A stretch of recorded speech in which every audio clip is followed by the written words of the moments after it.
Любой кашель отступит перед этим средством.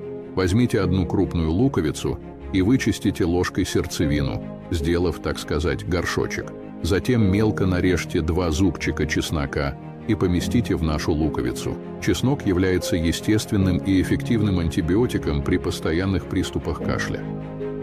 После берем 10 грамм корня имбиря и мелко нарезаем его. Имбирь является болеутоляющим средством при гриппе, простуде и кашле. Последний ингредиент – натуральный мед. Залейте его по краю луковицы. Все хорошо перемешайте и закройте нашей крышечкой. Оставьте в темном, прохладном месте на 12 часов. Принимайте 3 раза в день по 1 чайной ложке перед каждым приемом пищи.